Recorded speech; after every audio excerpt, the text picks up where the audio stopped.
Vamos falar aqui então, rapidamente, de alguns estudos que fizeram trabalhos realmente relevantes nesse contexto de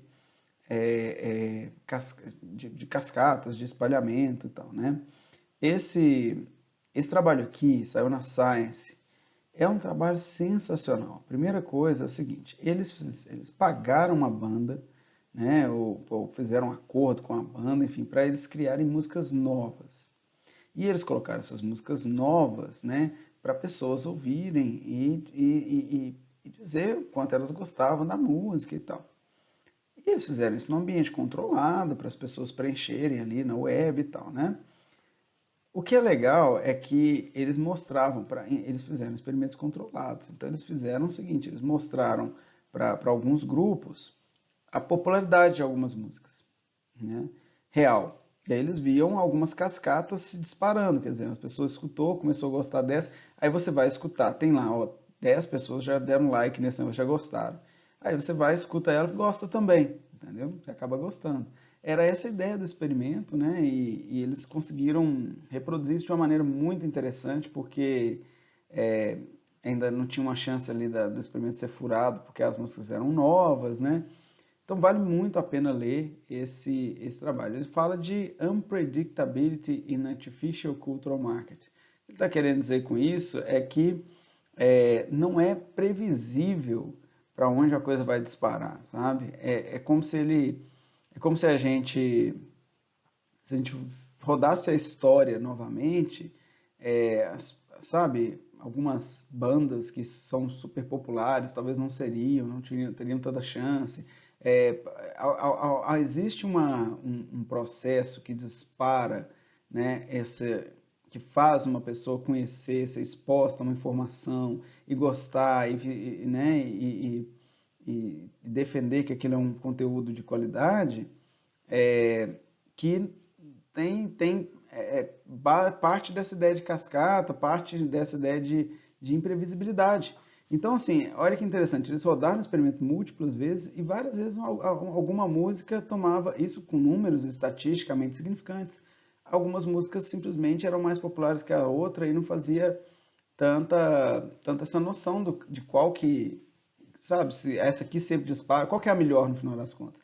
Então, eu fiz um esforço danado em alguns artigos também para tentar separar isso né, assim, o que que é, distinguir, né, o que que é a qualidade do conteúdo, né, o que que manda mais, ou o mecanismo de disseminação, né, que vai fazer com que as pessoas vejam o conteúdo. No final das contas, às vezes, o mecanismo de disseminação pode ser até mais importante, né? É claro que a qualidade de uma música, de um livro e tudo manda, mas talvez, imagina a quantidade de coisas boas que estão por aí, ninguém nem consegue descobrir, porque ela não ganha ela não dispara, né? Ela não tem sempre uma competição com outros que estão disparando na frente dela. É disso que o artigo trata e de um modo experimental sensacional. Eu recomendo muito a leitura desse artigo. Dependendo se você está apertado ou não, aqui é uma leitura muito inspiradora, artigo na Science, né? Esse aqui é um artigo que eu fiz, a gente acabou, ainda não publicou ele, junto com o pessoal da física, eles foram para uma direção de modelagem, o paper ainda não saiu muito não, mas deixa eu comentar rapidinho sobre ele, que ele tem uma parte experimental que foi onde eu trabalhei mais, que é muito legal. O artigo está disponível aí no Archive. A gente fez o seguinte, para ver se uma opinião ela é influenciável ali dentro do YouTube, sabe? Se os comentários, de certa forma, os metadados associados ali ao vídeo, o quanto eles influenciam na tomada de decisão das pessoas, ou no quanto ela gosta daquele vídeo, né? O que a gente fez? Colocou uma série de comentários, pegou uns vídeos reais no YouTube, apresentou para os usuários para eles assistirem na casa deles, era Mechanical Turk, só que a informação ela passava também por um proxy dentro da universidade, e ao invés de mostrar, a gente mostrava o vídeo do YouTube e tudo mais, era a página do YouTube, só que a gente mudava os metadados, a gente mudava o número de visualizações, o número os comentários em si, a gente chegou até a desistir para o experimento, para reduzir o experimento, e tirou o número de visualizações e tal, parou de mexer nisso e focou mais nos comentários, sabe? E a gente pedia às pessoas para ler os comentários, né? Você achou os comentários úteis e tal, como uma parte da avaliação. pagou a Amazon Mechanical Turk, o pessoal do Max Planck lá que financiou isso, né? E a gente pagou até o usuário master, que é mais caro, mas que tem uma preocupação com reputação, então os números são bem mais confiáveis. E a gente mostrou para alguns grupos só comentários positivos, para outros só os comentários negativos. A gente mesmo filtrou os comentários quais eram os positivos e negativos. E a gente mostrou para alguns um mix de grupo de comentários positivos com negativos, mas quantificando, tem X% e tal, para ver se a opinião deles mudava e fez um experimento grande, sabe? Com um conjunto grande de usuários para ter números significantes, assim, estatisticamente significantes. Aqui estão os resultados. Ó. Aqui é o cenário em que a gente tem o extremamente negativo, 100% das coisas são negativas. Aqui é o cenário em que nós temos números completamente positivos, né? E aqui é a opinião das pessoas sobre o vídeo, como ela foi mudando à medida que a gente mostrava mais coisas positivas. Ou seja, ao ler os comentários, as pessoas ficavam influenciadas a gostar mais ou menos do vídeo. Havia uma mudança de opinião baseada nisso, tá vendo? Então, repara como, sabe, manipulação dentro da web, ela é crítica, né? Você tem um espaço onde você pode manipular a opinião simplesmente postando comentários, elogiando, um ataque em massa numa página com comentários, muda realmente talvez a percepção das pessoas sobre o conteúdo. Enfim, esse é um espaço dos trollers, dos ataques dentro dos bots, né? Exige esse mercado. Né? Em disputa política, então, a coisa se perde. Né? Bom, aqui um artigo no IMC de 2011 em que a gente quis medir esse espalhamento, né, de informação em larga escala no Twitter. Eu tinha um dado do Twitter de 2009 que tinham todos os tweets desde o início do Twitter, né, então até o mês de 2009. E naquela época o retweet não era uma coisa que estava na API deles, não. O retweet era uma convenção social. As pessoas escreviam RT para dizer que uma informação veio de outra pessoa, para dar o crédito para ela, uma coisa assim. Então havia algumas limitações ali, mas a gente reconstruiu essas árvores de propagação seguindo uma estratégia um pouquinho diferente. Primeiro, o que a gente fez? A gente falou, vamos seguir o seguinte, se um usuário ele recebeu na lista dele de alguns amigos, né, ele segue alguma pessoa e a pessoa postou uma URL, então vamos assumir que ele viu essa URL dessa pessoa. Né? A gente estabeleceu uma regra para casos de empate, quando vamos por duas pessoas que são minhas amigas mandaram a mensagem, a gente põe que foi lida primeiro.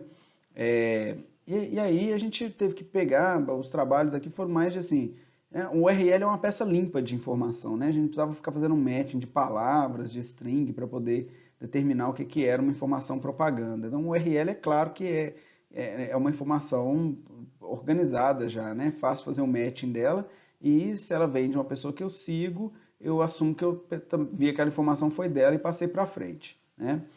Tem suas limitações, está bem explicado, digamos assim, a nossa metodologia. O retweet depois foi incorporado, né, na API, passou a ser uma coisa que você consegue dizer, ó, isso aqui é retweet desse, né? Não precisava ser dessa maneira que a gente reconstruiu. Então, tivemos que resolver todas as URLs encurtadas, né? Foram, nossa, na época mais de, sei lá, 50 encurtadores diferentes que existiam, enfim. Bom, aí a gente bolou esse modelinho de árvore hierárquica, né? Que você tem o cara que começou, você tem os caras que são os spreaders, e você tem os receivers daquela informação, as pessoas que não passaram para frente. Algumas medições interessantes que a gente fez e que eu acho que foram bem relevantes para outros estudos, o artigo depois foi bem citado. Né? Eu vou mostrar uma só, na verdade, é um artigo bem longo com muita análise, essa aqui é uma delas. Né? Essa análise a gente mostra o seguinte, qual que é a audiência quando você tem os spreaders, né? E quando você não tem os spreaders, né? O quanto de audiência que há, né? Os espalhadores levam de audiência a mais, né? E a gente pode ver que são umas duas ordens de grandeza, ou seja, você pode entender isso aqui como os retweets, o poder do retweet é de aumentar a propagação em cerca de duas ordens de grandeza. Tá? Bem, de maneira geral, você pode ver que a distância das curvas estão cerca de duas ordens aqui. Tá? É isso que a gente está observando de maneira geral, ó, que há uma amplificação muito grande a partir do retweet. Né? Duas ordens de grandeza é muita coisa. Né? Então, Então, assim, esse é um dos pontos principais que a gente levantou nesse artigo, um artigo de medição bem amplo, bem profundo, né? Bom, é isso. Eu não vou apresentar exaustivamente uma série de coisas, há uma série de trabalhos recentes. Esse tema foi muito explorado empiricamente, com teorias que foram revisitadas, que conectam o papel do influente no espalhamento da informação, a estrutura dessas árvores. Há uma série de coisas, assim, em Twitter, em outras redes, né? E mais recente, muita coisa relacionada à desinformação, né? Eu acho que eu destacaria aqui o artigo na Science que fala que desinformação já espalha mais rápido do que uma informação real, né? Eles usaram os dados muito completos assim do Twitter, bem feito o trabalho, saiu na Science, não é pouca coisa. E outros trabalhos assim que vão nessa onda de propagação, né? Que mostram, né? O papel das pessoas. Você tem o influente, você tem, digamos assim, o povão, você tem os influentes locais, uma série de trabalhos que saíram explorando essa coisa, porque é um mundo novo. Até então não dava para fazer medição, e aí agora a gente tem Twitter, fácil de coletar, outras redes também, mas Twitter é tão fácil de coletar, então tem muita coisa no espaço do Twitter, né? É, então, se alguém quiser trocar ideia sobre essas coisas, eu estou à disposição, conheço muita coisa que tem saído nesse assunto.